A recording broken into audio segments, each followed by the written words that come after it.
Hey guys, I'm Matt. I'm hosting the Comedic Society. I'm a stand-up comedian. I've been doing it for about 8 years, and I am making my Manhattan public access debut.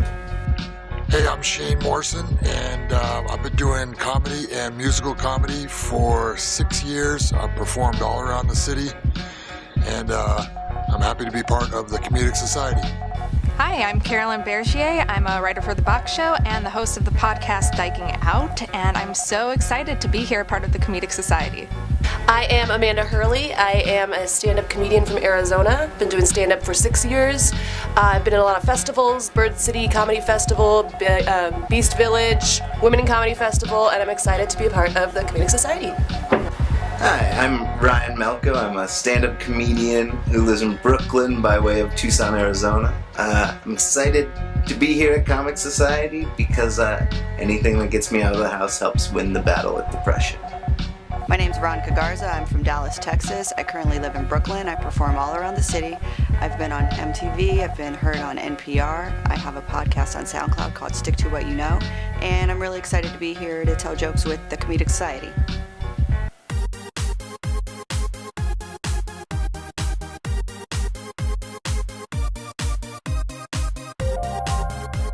Ladies and gentlemen, let's give a warm welcome to comedian and host, Matt Stolsky. Hey, what's up, everybody? Make some noise. Keep clapping. Yes. Hello and welcome to the Comedic Society, produced by Society of Unique Artists. We are showcasing the art of stand-up comedy today. We have some very funny stand-up comedians. We're coming at you live from 59th Street right here in New York City. We got a great studio audience. Make some noise, people. We got a great DJ. Give it up for DJ Young B over here. Let him hear it. Bam, bam, bam, bam, bam. All right. This is unbelievable. It really is my favorite city in the world, New York. It's the best city. Anytime I travel, I'm like, oh, I just wish I were back in New York. I was just in the Midwest flying. Flying's not as fun as it used to be, you know? Now you have to pay for the peanuts. You can't sit on the pilot's lap. It's just not the same.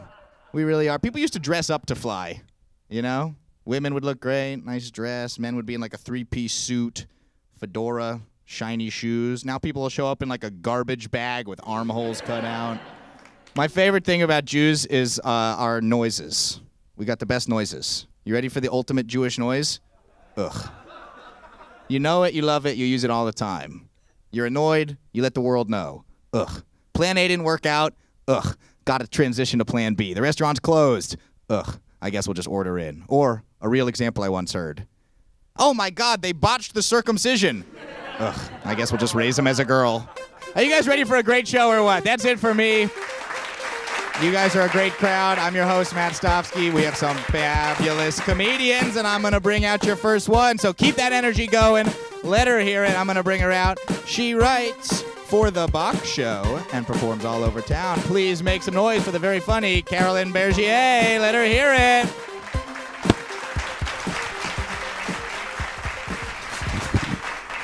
Hello. What a nice introduction. I did a show recently where the host forgot my name. So instead, he just said, the next comic coming to the stage is very sexy. I wasn't sure if I should tell my jokes or give the mic a hand job. Someone asked me if I dyed my hair pink for breast cancer awareness. I was like, close. I did it for attention.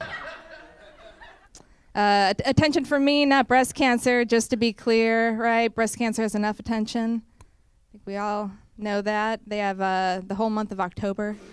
They have those pink ribbons, funerals. We get it, right? You're a thing. I just have this. I went to a bachelorette party. Anyone here ever been to a bachelorette party? Some of you? Yeah. The bride's sister invited us all over to her house and hired a female stripper to come and give us pole dancing lessons. And I was not excited about this. I know you're looking at me thinking, Carolyn, you look like the pole dancing type. But it's kind of not my thing. I don't get it. I think the whole pole dancing class thing, it's kind of a scam, right? It's all the work of stripping, but none of the money or disappointing your dad. So anyway, the stripper, she comes over and she sets up a pole. She sets up a pole right in the living room. And the first thing that she teaches us is that the pole represents the penis. So that when men go to a strip club and they're watching women work the pole, they're thinking about their dicks getting worked. And I'm like, why did she tell us that? Like, because I'm already so uncomfortable on the subway, you guys. What?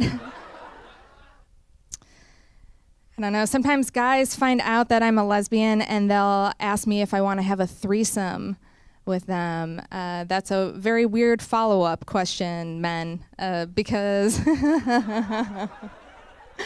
that's like finding out that somebody's a vegetarian and being like, hey, with that veggie stir fry, do you want a side of dick? Nobody wants that. I've never had sex with a man before. And some people have a really hard time accepting that, specifically people who also have never slept with a man before. All right? I tell a woman that I've never had sex with a man, and she's like, good for you. You're not missing out. It's nothing special, right? And then guys, they can't wrap their head around the fact that I'm not interested in something they are also not interested in, right?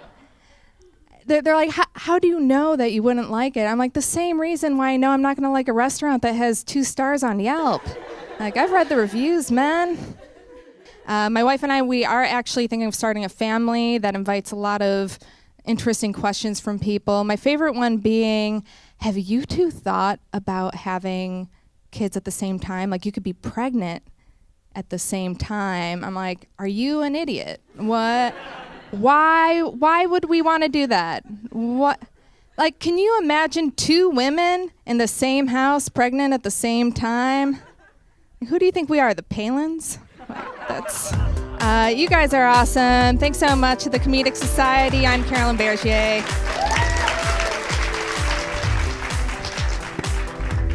Guys, one more time for Carolyn. Let her hear it. Oh, that was great. Fantastic. Clap it up if you have kids. Anybody in the audience? We got kids? A couple of us? Cool. What's their favorite snack? What's your kid's favorite snack? McDonald's? McDonald's. Okay. Product placement. We are sponsored by McDonald's. Thank you, guys. My personal favorite snack? Animal crackers. I spent last night alone in bed eating them. And not just eating them, but appreciating each cracker. Oh, another camel. You never get 3 camels. Look at this guy. Somebody fell asleep in the factory. What I'm saying is I don't think Bronze is having these kinds of little discussions. You guys ready for more show or what? Let's get some energy in the room. I've got some more very funny comics for you. Please make some noise for your next comic. Keep it clapping. You can see her work on NPR. It's the very funny Veronica Garza. Let her hear it. This is going to be fun, guys. This is going to be great. I live in Brooklyn. I've lived there for about 6 years. But it's weird because when I first moved here from Texas, I lived in my car for 2 weeks. And yeah, okay, thank you. Laugh at me being poor. But like telling New Yorkers that, like, nothing phases New Yorkers. So when I say that, they're kind of like, whatever, nobody gives a damn. But like, they are more impressed by the fact that while I lived in my car, I put an ad out in Craigslist for the passenger seat next to me. And it was cool because like people would hit me up randomly and they'd be like, what borough are you in? And I'd be like, where do you need to be, homie? Like, I'll meet you halfway. I don't know, I want to get a pet, but like I'm still just not sure like if I'm ready for it. I had to get over my childhood pet I had. And when I was 13 years old, I got him the day he was born. He was a white Chihuahua named Tupac. And he was my boy. And like I went away to college and like my parents were taking care of him. And my mom called me and she was like, he's not in the backyard anymore. I don't know, maybe someone took him. And I was like, well, what happened? She's like, I don't know, maybe he ran away. And I'm thinking that maybe she lied to me about it and maybe he died and I don't know what happened to him. So like I've always said to myself, like if I were to die today, I have 2 questions for God. 1, what happened to Tupac? 2, what happened to Tupac? We need to know. Y'all feminists? Yeah. All right, well, clap for women. You've been putting a lot of work. You too tired for marching? Like, what the fuck? I am not. That is just too many fucking books to read. Do your thing, girls. Do your thing. Marching, like, did you march? You did march? Good for you. And was it like 200,000 women went to the Upper East Side? When I heard that news, I was like, fuck it. 200,000 women are in the Upper East Side of New York. I'm going to DSW. Like, trying every fucking thing on. Like, I don't care. Don't have to buy shit. They're just going to be happy I'm there, right? I want to tell this joke about, like, a man having sex with a snake, but it's like 2 bestiality jokes is too much, right? It's like, what are you doing in your free time? But no, it was weird. I got curious and I was like, I'm gonna watch this video of this man having sex with a snake, and I did. And I don't know, like, 200,000 women can protest in the Upper East Side, but I think when I'm up there, I'm just gonna bring a fucking sign for the snakes now. I am so fucking worried. But this came up because there was an article last year in Florida, of course. This dude died while having sex with his pet snake. And it was interesting because there was an interview with his girlfriend. Yes, if you're single right now, you should be ashamed of yourself because this man managed to have sex with a snake and have a girlfriend. So she mentions that he convinced her once to have a threesome with the dog, but that she drew the line at the snake.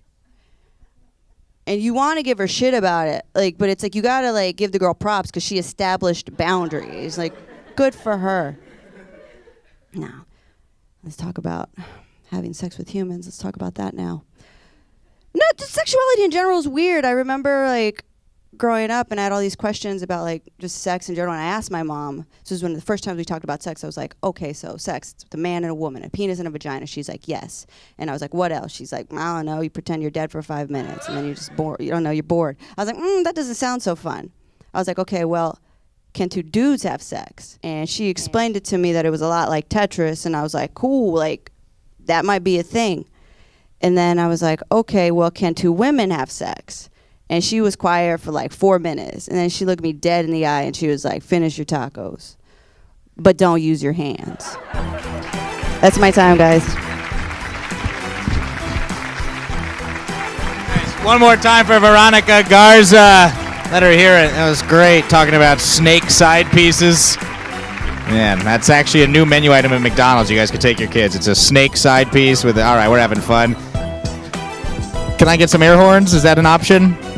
I know you guys want air horns. Is that possible? Yeah, let me do a setup and you hit me with an air horn, okay? So I smoke a lot of weed, right? Okay, we'll put it in post. Give it up for editing. Guys, guess what? Surprise for you. We have more comedians coming your way right here on the Comedic Society. I am super excited to introduce your next performer. This guy does it all. Please make some noise for the very funny Shane Morrison and let him hear it. All right, thank you. You know that kind of guy people say, oh, you know, that guy's, he's just trying to move in on people's girlfriends. But no, I think sometimes that guy is just a sissy. I mean, they just, he can't relate to other guys. So, you know, he wants to hang out with girls because he wants to talk about engagement parties or haircuts or shoes. I got girls all figured out. Anyways, I also see the type of guy, the creepy guy. You know, the guy that creeps girls out. People complain about this guy. You know, I work at a bar, so I got to deal with it. You know, it's always something like, "Excuse me, this guy's bothering us. Can you tell him to leave us alone? He's like grabbing our butts and eating our French fries." So I got to go up to him and, "Yeah, man, you can't be grabbing butts and eating French fries. I know it's fun. Can't say I've never grabbed a few butts and ate a few French fries myself, but can't do that." I'm like, well, what was he doing? Is he like eating French fries and slapping butts at the same time? Like, psh, psh, crunch. Let me get some ketchup. Crunch, psh, crunch. Psh. Anyways, you know that kind of guy. Kind of guy that looks like he's got bodies in his basement. So I wrote a song called "Bodies in My Basement." It goes like this: bodies, bodies, bodies, bodies, bodies, bodies, bodies in my basement. Got bodies in my basement. This is saying through the creepy guy's perspective. Bodies in my basement. Got bodies in my basement. I stand alone in the bar and I look really weird. When it comes to girls, I am very feared. Bodies in my basement. Got bodies in my basement. When I go in, people go out. I say, hey, what's this all about? It's bodies in my basement. Got bodies in my basement. When I'm on the dance floor, people start to scatter. Got my hands in my pants, and it doesn't really matter. Bodies in my basement. Got bodies in my basement. Where's everybody going? Bodies in my basement. Got bodies in my basement. I have to talk to you because you're not talking to me. Hey, would you mind if I watch you take a pee? Bodies in my basement. Got bodies in my basement. I like this girl. She works at Borders, but I can't go near her because she's got restraining orders. Bodies in my basement. Got bodies in my basement. I'm a nice guy if you get to know me. Come on, bodies in my basement. Got bodies in my basement. I say, hey, I got an erection for everyone to see. I say, hey, little girl, come dance with me. Ha, ha, ha. Bodies in my basement. Okay, when I say little girl, I mean young lady. I don't want to sound weird. No, come on. Bodies in my basement. Got bodies in my basement. When I greet a girl, I go for a hug and a kiss, but all I get's a slap and a diss. Bodies in my basement. I didn't deserve that. Got bodies in my basement. I say, hey, you want to try in this brassiere? She says, ew, you don't even work here. Bodies in my basement. Got bodies in my basement. It's Victoria's Secret. Come on, changing rooms right in the back. I'll show you the way. It's cool. Come on. What? Bodies in my basement. Don't call the police. Got bodies in my basement. Bodies in my bodies in my bodies in my bodies in my bodies in my basement. Thank you. Hey, how about Shane? All right, let's get the chorus again. Bodies in my base. Come on, guys. You know the words. Ponytail man. Shane's available for children's birthdays, bar mitzvahs. All right, guys. Make some more noise. One more time for Shane. Let him hear it. I don't know. It's not easy to play music and talk or sing at the same time, so you guys better give it up for that. I've got 2 more comics coming your way. I am so excited to bring these next 2 guys out. They are hilarious. This next performer is a regular at the world-famous Caroline's on Broadway. Make some noise for the very funny Amanda Hurley. Let her hear it. You guys are nice. I'm depressed. Anyone else super sad all the time?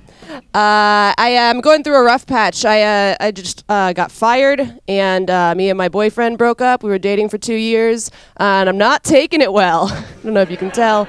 I keep cutting my hair shorter, but I'm still sad. Why isn't it working? We were dating for a while. He's older than me and shorter than me because I'm a hero. I don't know. He was significantly older than me, and I never called him daddy, but I did accidentally call him mom, so I don't know what that means. But I did that. I'm in that bummer phase of your breakup where you're no fun to hang out with because you're just so sad. I'm in that phase where you're oh, I'm gonna die alone, you know? But I was dating a 42-year-old, so I was always gonna die alone. Just got out the middle, man. I feel like I'm not good at relationships. I feel like to be good at relationships, you have to be a passionate person. You have to be a lover or a fighter, and I'm neither. I'm not a lover or a fighter. I'm a fucking coaster. Man, I care about this much. And I was thinking about it. I'm a drink coaster in my relationships, right? Stay with me for this metaphor. Because I'm there to stop them from putting permanent stains on the coffee table of their lives. And then they just kind of get on top of me and sweat.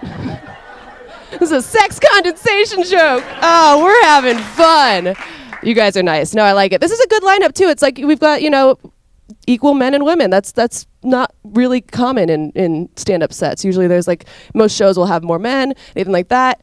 I was doing a show one time in this bar, and the host called my name to come on stage.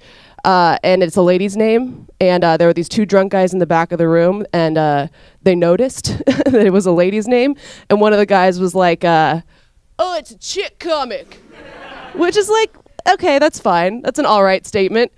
But then he leaned over again, and he goes, they're usually really fucking dirty. It's first of all, language. Second of all, that was super offensive to me that he would say that female comics on a whole are dirtier than male comics. And I don't know what it was, but I'd never done this before. And I went over to the guy and I took a shit in his mouth because fuck that dickhole, you know? Women in comedy. My mom loves that joke. That's not true at all. My mom is constantly apologizing. I'm really close with my mom, though. I'm an only child raised by a single mom. Anyone else? Just me and Gilmore Girls. Cool. But we're really close. I feel comfortable saying like my mom is one of my best friends, and she came out to visit recently, and we did all those like fun like montage-y activities you do like with your parents when they come. But we also got matching mother-daughter tattoos, which is pretty cute. Yeah, it's also super white trash. It's pretty white trash, but it's not as white trash when you find out that we have also previously gotten our belly buttons pierced together because my dog died. That's a true story. My dog died, and it was like a 19-year-old dog, like it was time, but I was like sad about it and emotional, and my mom is a therapist. Not that good because I'm here, but like she's licensed. And she goes, oh, I know what to do about this. I read about this. We have to create a new experience. Yes, a new experience. That way this time every year you're not thinking about the dog dying. You're thinking about that fun time you and your mother bedazzled your navels together. Which is like an okay idea in theory, but like what actually ended up happening is like, now, whenever I look at my belly button ring, I think about my dead dog. Serenity. That was her name. My mom's in AA. All right. That was a downer.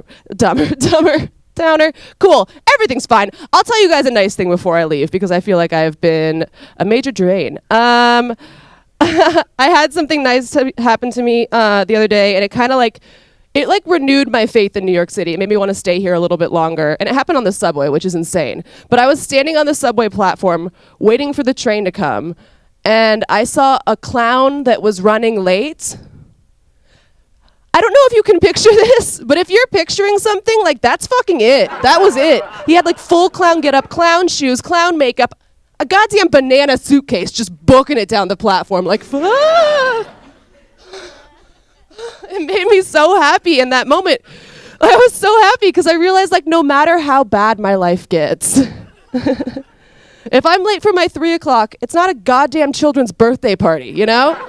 But then I thought about it again and I was like, you know what? No. Like this is New York City. Like that guy's probably not even a clown. He's just got a banana suitcase full of dildos and ham sandwiches, living his dream. All right, thank you guys so much. Picking up your host, Matt.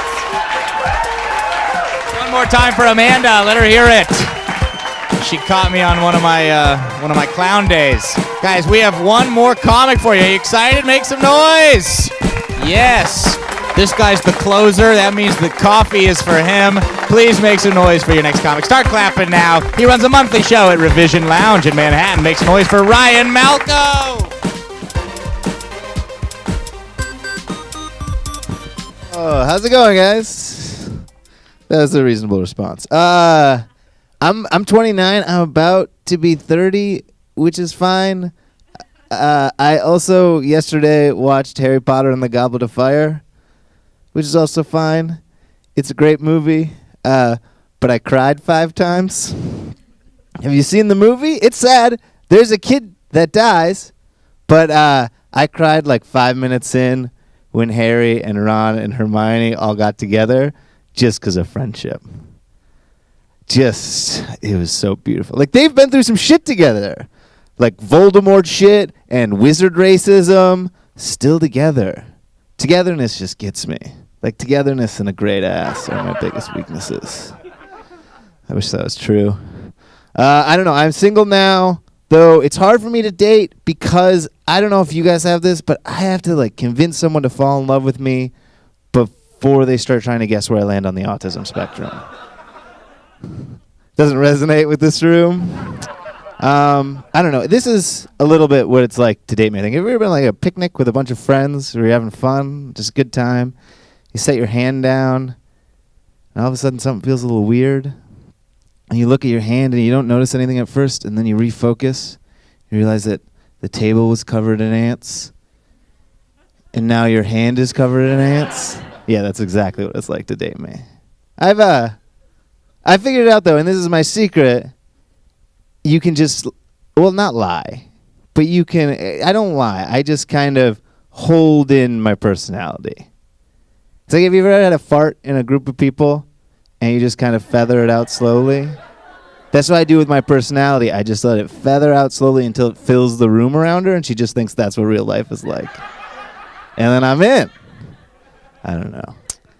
This got gay marriage got covered a little earlier. I was like, we're good on gay marriage here, right? I don't want to get too political. I love the gays. I think they're the best. They're like super clean, and they have 2 incomes. I just want to be clear about this. Like, I just think gay people should get everything that everybody else gets while they're on Earth. Because hell is just gonna be such a terrible place. It's gonna be. Like, have you heard about that place? It's like the worst place there is. And if you're backing away from me on this joke right now, I'm super offended because that means you think that I think hell is a real place. That is some bullshit. That is a made-up story. They scared you to be good as a boy.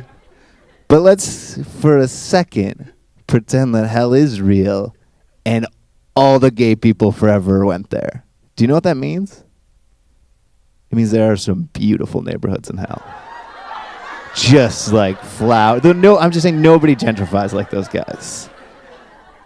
My point is, honestly, I would much rather go to the gay part of hell than the Puerto Rican part of heaven. I live in Bushwick, so I think I'm allowed to. I'm still not allowed to say that. God, okay. I just got out of a relationship, and like I'll kind of get out of a relationship. I didn't break up with the girl because of this, but okay, I'm just gonna tell you the story. We were having sexual intercourse in a bit of an unconventional way, unless if you're like a Christian teen couple who are we were having anal sex.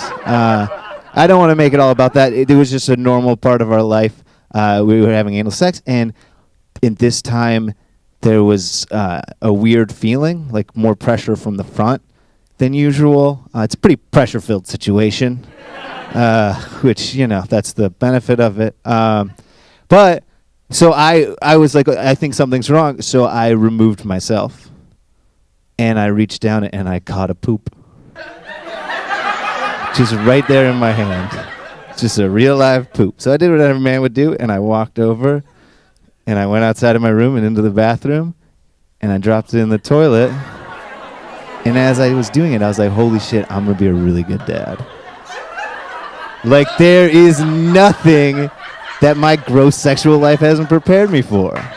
I'm just going to get diapers? What is that shit? I've done that for fun, baby. Oh, one time, my girlfriend had a Diva Cup. Do you know what that is?